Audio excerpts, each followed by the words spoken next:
सब कुछ इस दुनिया में एक नाटक चल रहा है।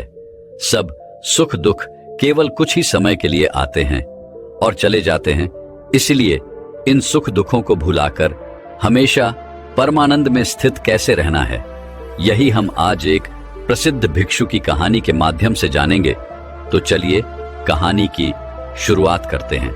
दोस्तों, वैसे तो भगवान ने हम में से हर किसी को वो सब कुछ दिया है जो हमें मिलना चाहिए था, लेकिन हम में से कुछ लोग उसकी कदर करते हैं और कुछ लोग उसकी कद्र कभी नहीं कर पाते।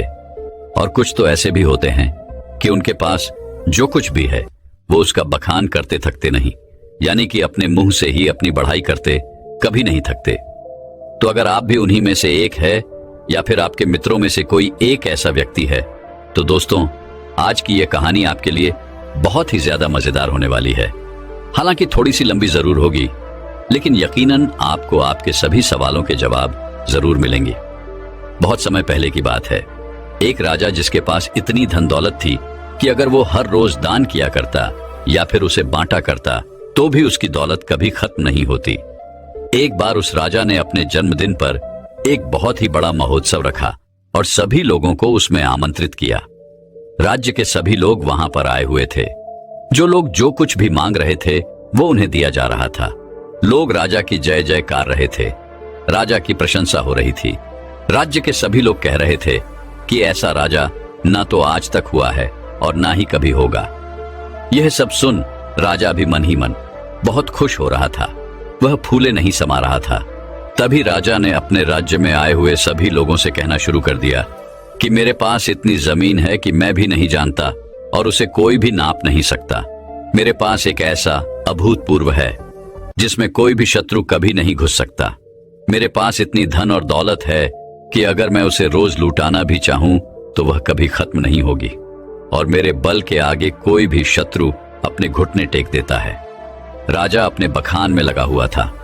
वह अपनी बढ़ाई कर ही रहा था कि तभी उस भीड़ में से एक फकीर साधु बाहर आया।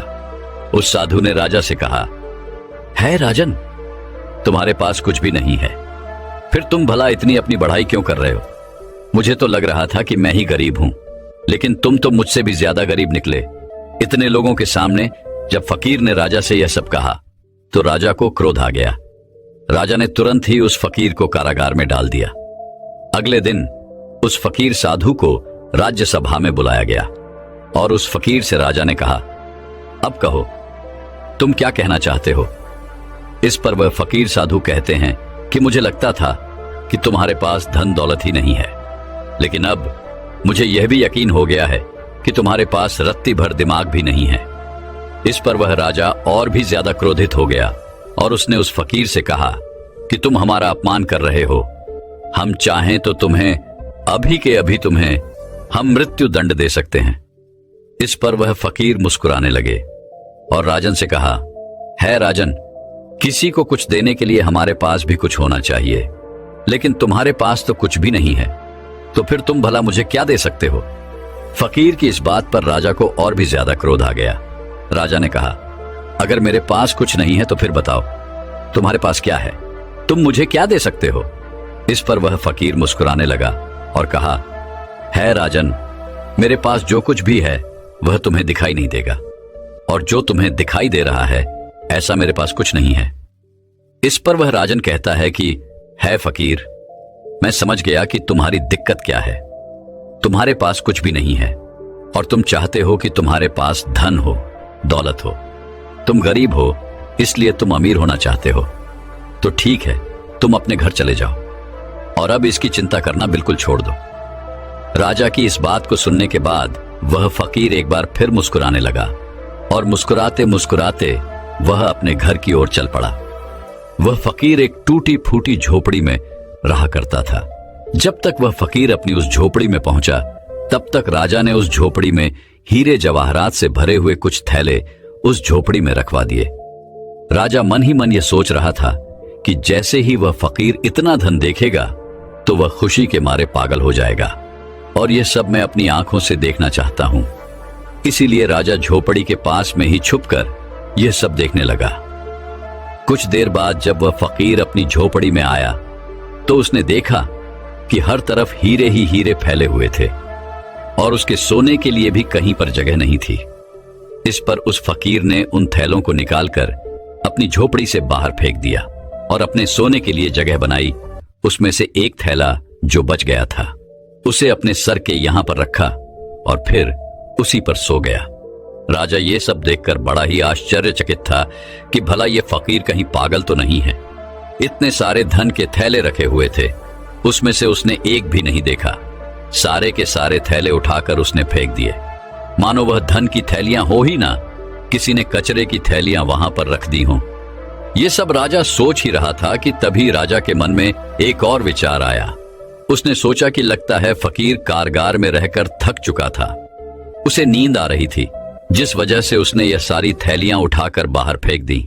लेकिन जैसे ही वह उठेगा तो इन थैलों के अंदर जब इतना सारा ध्यान दिखेगा तो वह जरूर खुशी के मारे पागल हो जाएगा और जो कुछ भी थैले उसने बाहर फेंके हैं वह भी उठाकर वह अपनी झोपड़ी में ले जाएगा। अब राजा उस फकीर के उठने का इंतजार करने लगा। देखते ही देखते एक पैर बीत गया। वह फकीर नींद से उठा और उसने देखा कि आसपास जो भी थैलियां बची हुई थी उसे भी उठाकर उसने बाहर फेंक दिया और साथ ही साथ वह यह भी कह रहा था कि यहां पर किसने इतना सारा कूड़ा कचरा डाल दिया है। उस फकीर ने अपने झोपड़ी की साफ सफाई की और फिर बाहर आगे की ओर चल पड़ा। यह सब देख राजा बड़ा ही आश्चर्यचकित था। वह सोच रहा था कि लगता है शायद इसे धन की आवश्यकता नहीं है, इसे कुछ और ही चाहिए जिसके पीछे इस दुनिया के अधिकांश लोग पागल हैं और वो सब कुछ चाहिए। राजा ने उस फकीर के आने से पहले उसकी भी व्यवस्था उस झोपड़ी में करवा दी और फिर फकीर के आने का इंतजार करने लग गया। कुछ समय बाद जब वह फकीर वापस आया, अपनी कुटिया में अंदर की ओर प्रवेश किया तो उसने देखा कि कुछ लड़कियां फकीर का इंतजार कर रही थीं, जो बिल्कुल जवान थीं, जिनके अंदर यौवन कूट कूट कर भरा हुआ था। वे सभी अपनी अदाओं से उस फकीर को लुभाने की कोशिश करने लगी। तभी फकीर ने उन सब की तरफ ध्यान से देखा और कहा, बेटियों, तुम सब यहां पर आए हो तो खाना खाकर जाना, मैं सभी के लिए खाना बनाता हूं। उन फकीर ने सभी के लिए भोजन बनाया और सभी को भोजन भी खिलाया। वहां पर उपस्थित जितनी भी लड़कियां थीं, अब उनके पास कहने के लिए कुछ नहीं रहा था। तभी उन फकीर ने कहा कि हमारा मन साफ होना चाहिए, तन से कुछ नहीं होता, और हमारा मन तब साफ होगा जब हमारा मन स्थिर होगा। मन की चंचलता हमें लूट लेती है, हम भटकते हैं और सिर्फ भटकते ही रह जाते हैं। लेकिन अगर मन शांत होगा, स्थिर होगा, तो हम उन ऊंचाइयों को पा सकते हैं जिसकी आपने कभी कल्पना भी नहीं की है। सभी लड़कियों ने एक एक करके उन फकीर का आशीर्वाद लिया और वहां से चल पड़ी, मानो वो सभी लड़कियां अपने पिता से मिलकर घर वापस जा रही हों। राजा ये सब देख रहा था और उसे ये सब देखकर बड़ा ही आश्चर्य हुआ। राजा एक बार फिर से सोच में पड़ गया कि आखिर इस फकीर को क्या चाहिए। इसने धन नहीं लिया, इसने उन स्त्रियों को भी खाना खिलाकर भेज दिया, तो फिर ऐसी कौन सी चीज है जो इस फकीर को खुश कर सकती है, जो इस फकीर को चाहिए। बहुत देर सोच विचार करने के बाद राजा के मन में एक और नया विचार आया और वह सोचने लगा कि एक ऐसी चीज है जिसके लिए लोग परेशान रहते हैं, जिसके लिए लोग षड्यंत्र भी रचते हैं और जिंदगी भर इसे पाने की कल्पना करते रहते हैं, लेकिन यह सबके भाग्य में नहीं होता। यह सब सोच विचार करने के बाद राजा फकीर की झोपड़ी में चला गया। फकीर ने जैसे ही राजा को देखा, उसने राजा से कहा, है राजन, आइए, आपका स्वागत है। इस पर राजा ने कहा कि मैं आज आपको एक उपहार भेंट करने आया हूं, और यह उपहार ऐसी चीज है जो सबके भाग्य में नहीं होती, ये कुछ ही लोगों को मिल पाता है। इसके लिए लोग लड़ते भी हैं, मरते भी हैं और षड्यंत्र भी करते हैं, और फिर भी यह उनके नसीब में नहीं होता। राजा ने अपना मुकुट निकाला और उस फकीर के सर पर रख दिया और कहा कि आज से आप इस राज्य के राजा हैं। इस पर वह फकीर मुस्कुराने लगा और कहा, है राजन, आप खुद इतने कंगाल हैं कि आपके पास ले दे करके बस यही तो एक चीज बची हुई है। अगर आप वो भी मुझे दे देंगे तो भला आपके पास क्या बचेगा। इस पर वह राजा और भी क्रोधित हो उठा, उसके अहंकार को ठेस लग गई।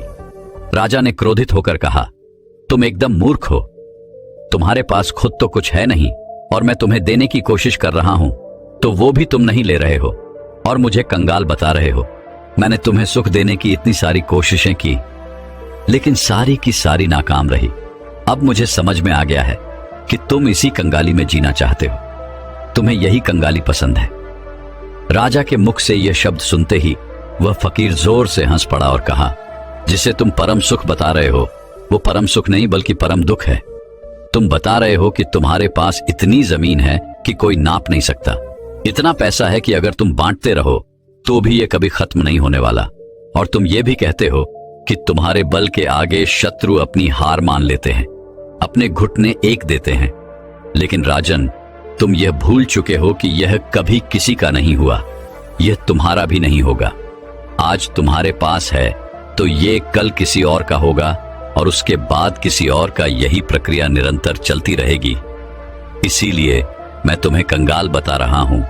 इस पर वह राजा फकीर से कहता है, फिर तुम क्या चाहते हो? मैं तुम्हारी तरह बन जाऊं, तुम्हारी तरह यह गंदे कपड़े पहनूं, तुम्हारी तरह कटोरा लेकर दर दर भटकता रहूं, भीख मांगता रहूं? क्या तुम्हें यही चाहिए? क्या तुम इसी को अमीरी कहते हो? अब की बार फकीर ने राजा से कहा, है राजन, धन दौलत, राजपाट और व्यापार यह हम सभी करते हैं और हम सभी को करना भी चाहिए, पर यह याद रखना चाहिए कि यह हमारे लिए है, हम इनके लिए नहीं। जिस दिन हम इनके लिए हो जाएंगे उस दिन हमारे जीवन में कोई भी मकसद नहीं बचेगा। हम केवल धन कमाना चाहेंगे, अधिक से अधिक धन, लोगों को मारकर, लोगों को गिराकर अपनी सत्ता बढ़ाना, लोगों की जिंदगियों से खेलना, बस यही सब मकसद रह जाता है। और जब ऐसा होता है तो सब कुछ गड़बड़ हो जाता है, कुछ भी सही नहीं रहता, क्योंकि जो कुछ भी तुम बटोर रहे हो ये तुम भूल चुके हो कि एक दिन ऐसा आएगा जब यह सब कुछ तुम्हें छोड़ना होगा और यह सब कुछ यही रह जाएगा।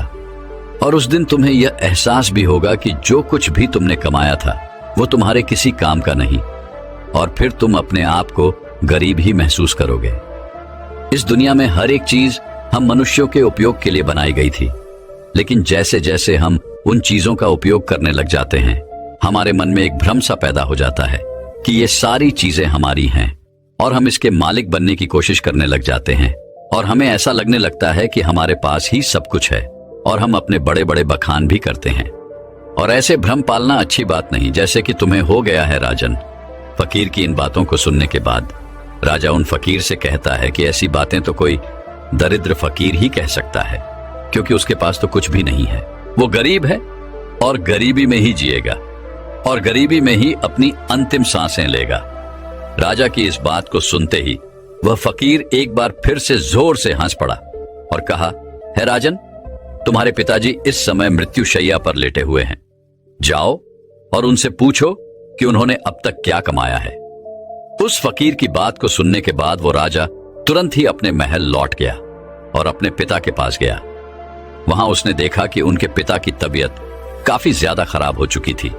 राजा ने अपने पिता से पूछा, पिताश्री, मैं आपसे यह जानना चाहता हूं कि आपने आज तक क्या कमाया है, आपने आज तक क्या क्या इकट्ठा किया है। इतना बड़ा राज्य है, इतनी धन, इतनी दौलत है, इतना यश है, और मेरे जैसा एक पुत्र भी है। क्या आपने यह सब कमाया है? अपने बेटे की बात को सुनने के बाद राजा के पिता ने कहा, बेटा, जब तक मेरे हाथ पैर सही सलामत थे, काम कर रहे थे, तब तक मुझे भी ऐसा ही लगता था। लेकिन आज जब मैं इस हालत में हूं और मुझे यह भी पता है कि बहुत ही जल्द मैं मृत्यु को प्राप्त हो जाऊंगा, तब मुझे ऐसा लग रहा है कि जैसे आज तक मैंने कुछ भी नहीं किया। मैं अपने आप को बिल्कुल खाली महसूस कर रहा हूं। जो कुछ भी मेरे पास है उसमें लालच है, षड्यंत्र है, क्रूरता, बेईमानी, धोखेबाजी। वास्तविकता में यही सब लिप्त मैंने कमाया है। यही है जो कुछ मैंने अपने पूरे जीवन में कमाया है और इसी को इकट्ठा किया है। इसके अलावा और मेरे पास कुछ भी नहीं है, और ना ही इसके अलावा मेरे साथ कुछ और जाने वाला है। आज मुझे खुद पर हंसी आ रही है। इस महल में मेरे साथ कितने ही ऐसे लोग थे जिन्हें मैं अपना कहता था, जिनसे मेरा लगाव था, लेकिन आज वह मेरे साथ नहीं है। यहां तक कि तुम भी मेरे साथ नहीं हो। इतना बड़ा मूर्ख और कौन हो सकता है? पिता के मुख से यह सारी बातें सुनकर राजा के मन को बड़ी ही ठेस लगी। उसे बड़ी तकलीफ हुई। वह तुरंत ही उन फकीर के पास वापस लौटा और उन फकीर से कहने लगा कि जो तुम कहते थे वो बिल्कुल सही है। तुम कह रहे थे कि मैं कंगाल हूं, मैं गरीब हूं और मेरे पास देने के लिए कुछ भी नहीं है। तुम बिल्कुल सही कह रहे हो, लेकिन मैं अमीर बनना चाहता हूं और मैं अपनी अमीरी लोगों में बांटना चाहता हूं। तो यह मैं कैसे कर सकता हूं ताकि मैं अपने अंतिम समय पर यह ना कह पाऊं कि मेरे पास कुछ भी नहीं है। राजा की इन बातों को सुनने के बाद फकीर ने राजा से कहा कि तुम्हारे पास जो कुछ भी है, धन, दौलत, वैभव, इन सभी को सही ढंग से उपयोग करो और तुम अमीर हो जाओगे। अगर तुम सही उद्देश्य के साथ अपने कार्य को करते रहोगे तो उसका फल भी तुम्हें अच्छा ही मिलेगा। इस पर वह राजन फकीर से कहता है कि आखिर इसमें सही क्या है, यह आप ही मुझे बताइए। राजा की इस सवाल का जवाब देते हुए फकीर कहते हैं कि धन कमाओ और धन के मालिक बनो, लेकिन याद रखना कि कभी भी धन को अपना मालिक मत बनने देना। तुम राजा हो तो राजा के अपने कार्य को भी पूरा करो, प्रजा का ख्याल रखो, लेकिन प्रजा को लूट कर अपना धन, अपना वैभव मत बढ़ाओ। अपनी प्रशंसा खुद मत करो, ऐसे कार्य करो जिससे लोग तुम्हारी प्रशंसा करें, और जिस दिन लोग तुम्हारी प्रशंसा करना शुरू कर देंगे उस दिन समझ जाना कि तुमने अपने जीवन में कुछ अच्छा कमाया है जो तुम्हारे साथ जा सकता है। इस संसार में सभी भौतिक चीजों से अपने आप को जोड़ना छोड़ दो, क्योंकि ये सारी चीजें नश्वर हैं और यहीं पर रह जाएंगी, जैसे कि तुम भी नश्वर ही हो। तुम आए तो अकेले ही थे, लेकिन तुम अपने साथ अपने कर्म लेकर जाओगे। ये अच्छे हो सकते हैं या फिर बुरे, इससे तुम्हारा पीछा नहीं छूटने वाला। राजा को सारी बातें समझ में आ चुकी थी। राजा ने फकीर को धन्यवाद कहा, उन्हें प्रणाम किया और वापस अपने महल की ओर चल पड़ा। जैसा उसे फकीर ने कहा था, राजा बिल्कुल वैसे ही करने लगा। न तो उसने उसके बाद से कभी धन बांटा था, न ही बेवजह किसी को दंड दिया, और न ही बेवजह उसने अपने पड़ोसी देशों पर चढ़ाई करके उन्हें जीतने की कोशिश की। लेकिन उसने इस सीख के बाद अपने राज्य के लोगों को इतना मजबूत बना दिया कि उन्हें किसी से भी धन मांगने की कभी कोई जरूरत ना पड़े। कोई इतना गरीब ना हो कि उसके लिए 2 वक्त की रोटी ना मिल पाए, पहनने के लिए अच्छे अच्छे कपड़े हों, अच्छा घर हो, छत हो। इन सभी चीजों पर राजा ने बखूबी काम किया।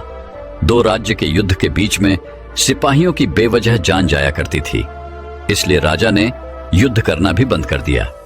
केवल अपने लोगों की रक्षा करने के लिए वह युद्ध में उतरा करता था। एक भयंकर युद्ध के दौरान वह राजा अपने एक सिपाही की जान बचाते हुए घायल हो गया था। राजा वह युद्ध तो जीत गया, लेकिन उसकी जान पर बनाई। राजा अपनी आखिरी सांसें ले रहा था। उस समय राजा के चेहरे पर मुस्कान थी।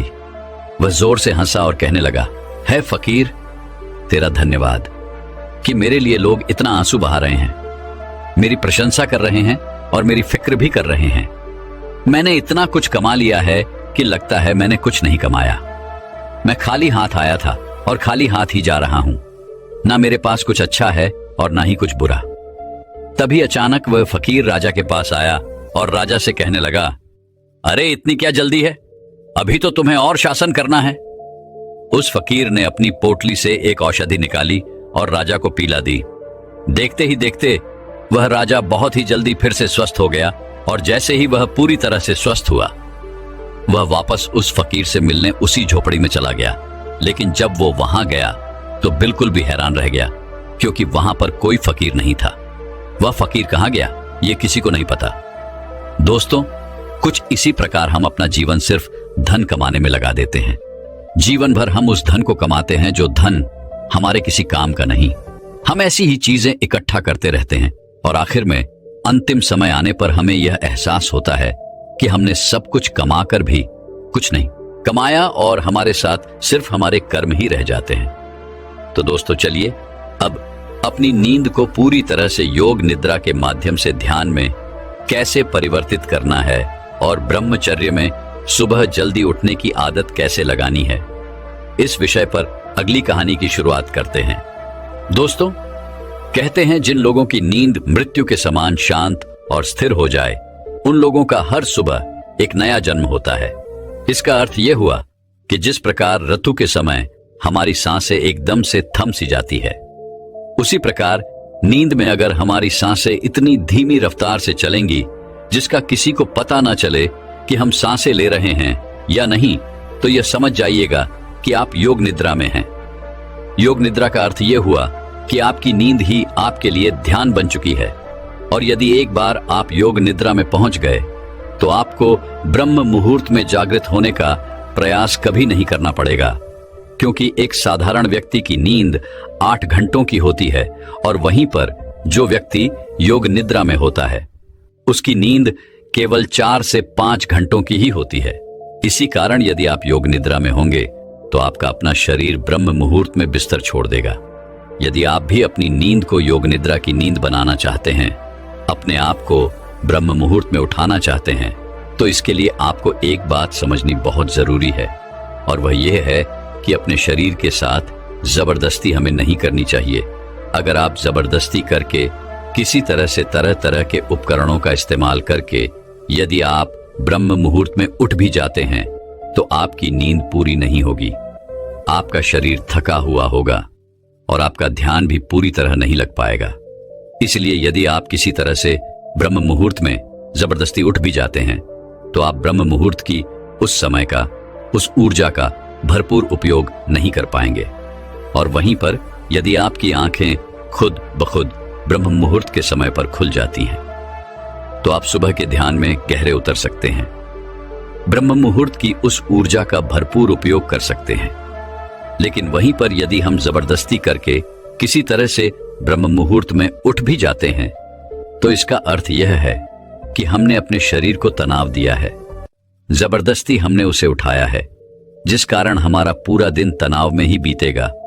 हम दिन भर थका हुआ महसूस करेंगे, हारा हुआ महसूस करेंगे और हमारा मन भी किसी कार्य में नहीं लग पाएगा। यदि आप वास्तव में ब्रह्म मुहूर्त में उठना चाहते हैं तो इसकी तैयारी आपको पिछली रात को ही करनी होगी। जैसे कि मान लीजिए आप रोज रात को 8 बजे तक खाना खा लेते हैं तो उसके बाद 9 बजे तक आप सोने की तैयारी कर लीजिए। आपको यह समय निश्चित रखना होगा। नियमित तौर पर आपको हर रोज 9 बजे ही सोना होगा। 9 बजे आपको अपने बिस्तर पर पहुंच जाना है, शांत होकर स्थिर होकर सो जाना है।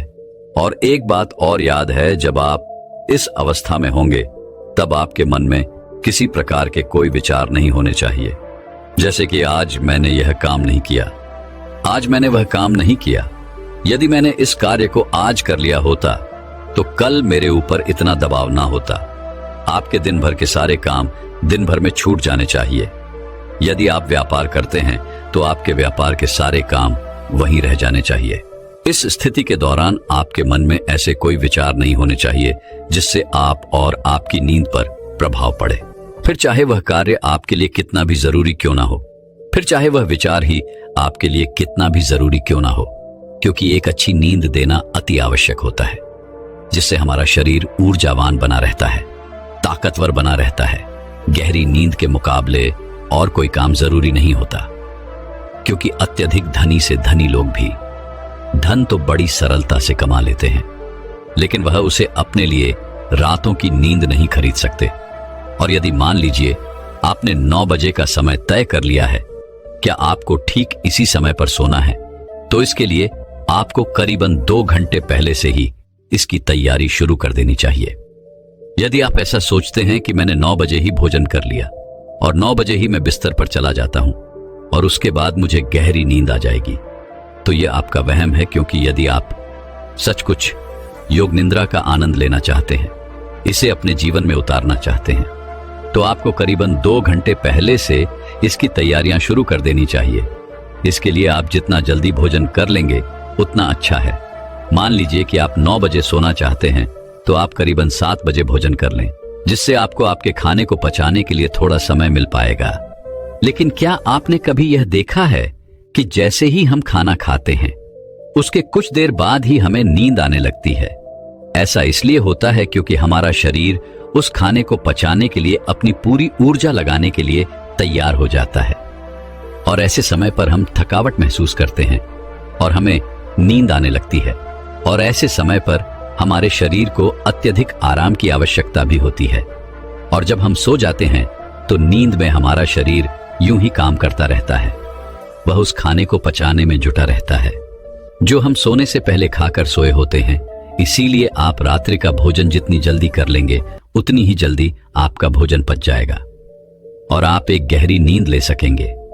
आयुर्वेद के हिसाब से हमें रात्रि का भोजन सूरज के ढल जाने के पहले करना चाहिए, और आयुर्वेद में यह भी कहा गया है कि रात्रि का भोजन जितना हल्का होगा उतना ही हमारा शरीर ऊर्जावान होगा, उतनी ही जल्दी हमारा शरीर उसे पचाने में सक्षम होगा। इसलिए हमेशा कोशिश करें कि रात्रि में हमेशा हल्का भोजन करें। लेकिन आजकल हम में से अधिकांश लोग तरह तरह के तरल पदार्थों का इस्तेमाल करते हैं, तरह तरह के तेलों का इस्तेमाल करते हैं ताकि वो अपने खाने को और भी ज्यादा स्वादिष्ट बना सकें। लेकिन इससे हमारे खाने को पकाने में और भी ज्यादा समय लगता है, और जिस भोजन को पकाने में जितना ज्यादा समय लगता है वह भोजन उतना ही ज्यादा पचने में भी समय लेता है। और इसी के विपरीत जिस भोजन को पकाने में कम समय लगता है वह भोजन उतना ही हल्का होता है और हमारे शरीर के लिए उतना ही ऊर्जावान भी होता है। हमारा शरीर इस भोजन को बड़ी आसानी से पचा लेता है और हमारे शरीर को भरपूर ऊर्जा जल्द से जल्द प्रदान कर पाता है। अगर हम कुछ उदाहरण लें तो आपने देखा होगा आटे की रोटी बनाने में हमें थोड़ा समय लगता है, और जब हम इसका सेवन करते हैं तो इससे हमारा शरीर पचाने में भी भरपूर ऊर्जा का इस्तेमाल करता है।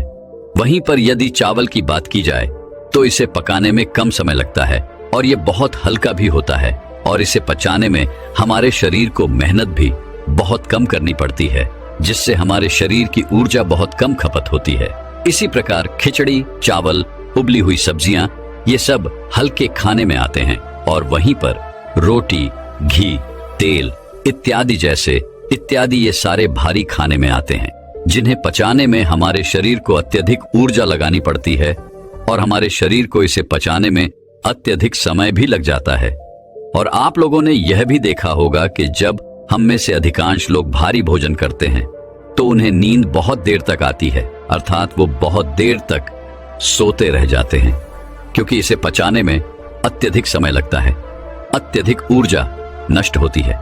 इस कारण हमारा शरीर थक जाता है और उसे आराम की भी अत्यधिक आवश्यकता होती है, और इसी कारणवश हमारे शरीर में तरह तरह की बीमारियां भी उत्पन्न होने लगती है। लेकिन आजकल हम लोगों को यही नहीं पता होता कि हमें किस तरह का भोजन करना चाहिए। आप में से अधिकांश लोग रोज सुबह सुबह या शाम के वक्त व्यायाम करने जाते होंगे, अच्छा शरीर बनाने के लिए, अच्छा और सुडौल दिखने के लिए, जिससे आपका शरीर बलवान हो, ऊर्जावान दिखे। लेकिन इसके लिए आप भारी भोजन भी करते हैं। इससे आपका शरीर ऊर्जावान और सुडौल तो दिखता है, लेकिन शरीर की वह प्राकृतिक ऊर्जा, वह प्राकृतिक स्फूर्ति और प्राकृतिक ताजगी हमेशा के लिए नष्ट हो जाती है।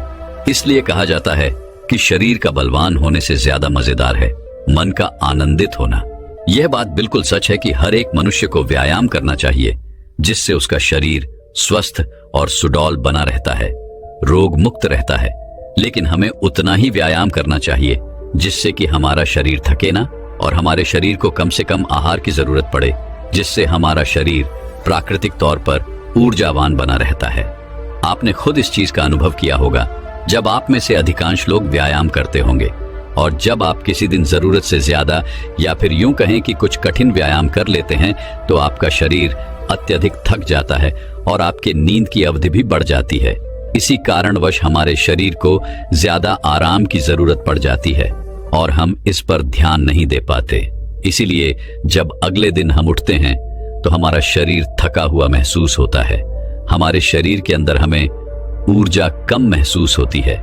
लेकिन जो व्यक्ति समझदार हैं वो लोग यह जानते हैं कि हम चाहे शरीर के लिए कितना भी व्यायाम क्यों ना कर ले, इसे चाहे कितना भी बलवान क्यों ना बना ले, लेकिन एक ना एक दिन तो इसे मिट्टी में मिलना ही है। और यही बात यदि हम अपने मन को समझाने में सफल हो जाते हैं तो इससे बड़ी जीत हमारे लिए और कुछ नहीं हो सकती, क्योंकि मन को समझाने से बड़ा काम इस दुनिया में कुछ हो ही नहीं सकता।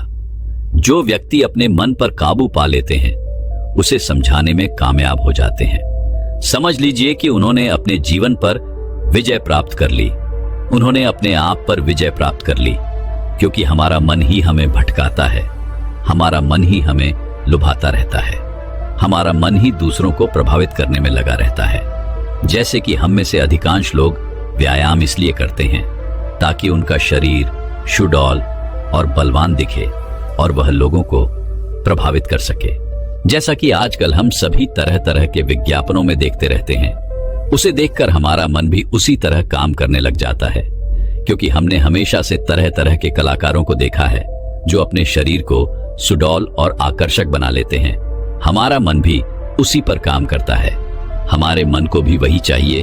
हमारे मन को भी लोगों को प्रभावित करना है, जिस कारण हम भी उसी राह पर चल पड़ते हैं। लेकिन हम कभी ये नहीं सोचते कि अगर हमारा समाज साधु संतों, ऋषि मुनियों की तरह मन को आकर्षण बनाने में ध्यान देते तो शायद हम व्यायाम से कहीं ज्यादा ध्यान को देते, उसे महत्वपूर्ण समझते। खैर, हम अपने विषय की तरफ आगे बढ़ते हैं। रात्रि को करीबन 7 बजे के आसपास आपको भोजन कर लेना है और यह भोजन हल्का होना चाहिए। उसके बाद आपको अपने शरीर को शांत और स्थिर बनाने की कोशिश करनी है, क्योंकि इस दौरान आपके पास कोई और काम नहीं होना चाहिए। 7 बजे के पहले पहले आपको आपके सारे काम निपटा लेने हैं, फिर चाहे वह दफ्तर क्यों या व्यापार के या फिर मन में कोई उथल पुथल, इन चीजों को पूरी तरह से बंद कर देना है। और 7 से 9 बजे के बीच का यह जो वक्त है, इसका हमें भरपूर उपयोग करना है अपने मन को शांत करने के लिए, स्थिर करने के लिए, विचार मुक्त बनाने के लिए। और इसके लिए चाहें तो आप रात्रि के बाद स्नान भी कर सकते हैं, और स्नान करने के लिए आप चाहे तो हल्के गुनगुने पानी का भी इस्तेमाल कर सकते हैं। और स्नान करते वक्त आपके मन में तरह तरह के विचार उत्पन्न होंगे, और इस समय पर आपको केवल इन्हीं विचारों पर ध्यान देना है। जैसे कि आज जो भी थकान हुई है, मेरा शरीर जितना भी थका हुआ है, जो भी मैंने आज काम किया है, जो भी मैंने किसी से ईर्ष्या की है, नफरत की है, घृणा की है, वह सारी चिंताएं, वह सारी परेशानियां इस पानी के साथ धुल रही है, और मेरा मन एकदम खाली, शांत और निर्मल हो रहा है।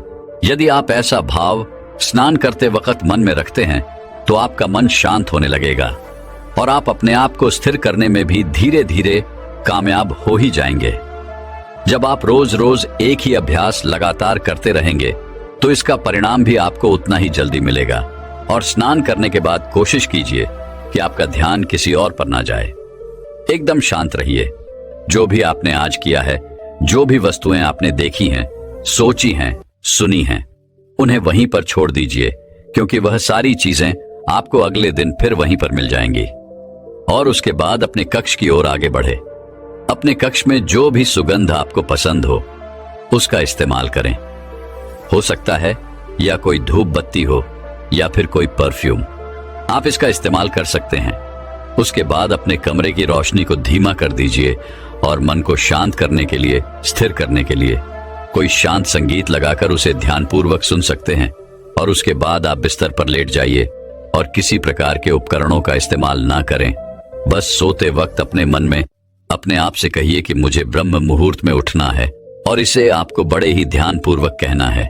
आपका पूरा ध्यान केवल इन्हीं शब्दों पर होना चाहिए। यदि आप सुबह 4 बजे उठना चाहते हैं तो आप कह सकते हैं कि मुझे कल सुबह 4 बजे उठना है। हे प्रभु, मेरी इसमें मदद कीजिएगा। मुझे अगली सुबह 4 बजे उठा दीजिएगा, क्योंकि आप ही इस सृष्टि के कर्ता धर्ता है। इसलिए मैं आपके भरोसे एक गहरी नींद लेने जा रहा हूं, और मुझे पूरी उम्मीद है कि आप मुझे कल सुबह 4 बजे अवश्य जगा देंगे। अपने मन में यह भाव बनाए रखें और इसी भाव के साथ आप गहरी नींद में चले जाएं। आपको ऐसा पूरे 21 दिनों तक करना होगा।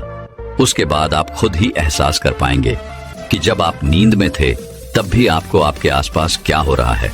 इन सब का ज्ञान था। आप नींद में भी जगे हुए थे, और अब आपका जागरण पूर्ण हुआ, और अब आप योग निद्रा में प्रविष्ट हो चुके हैं।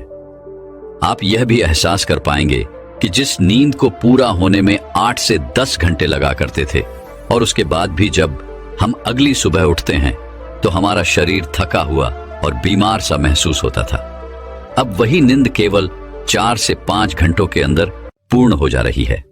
और आपके शरीर में भी एक अलग ऊर्जा है, अलग शक्ति है। आपका मन भी स्फूर्ति से भरा हुआ है, और आपका मन भी सभी कार्यों में बड़ी सरलता से और सहजता से लगने लगा है। और ऐसा इसलिए हो पाता है क्योंकि यह नींद आपकी वास्तविक नींद है। पहली जो नींद आप सो रहे थे, उसमें आपके मन में तरह तरह के विचार रहते थे, तरह तरह के आपको सपने दिखाई पड़ते थे।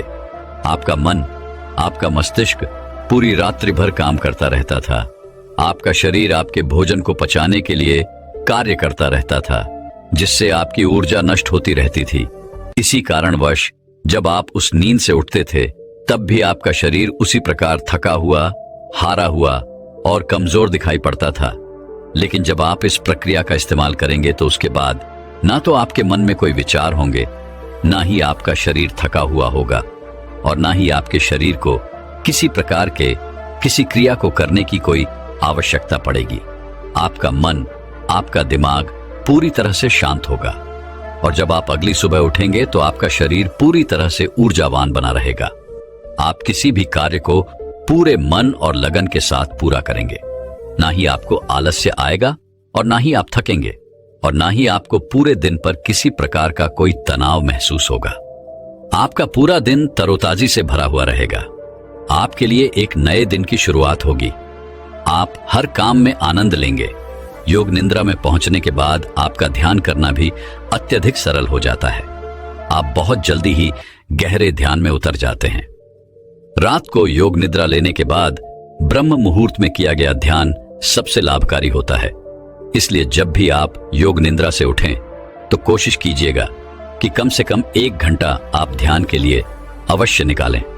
ध्यान ही वह मार्ग है जिससे आप उस असीम शक्ति को समझ पाएंगे, उसे पहचान पाएंगे, उस विराट रूप को देख पाएंगे।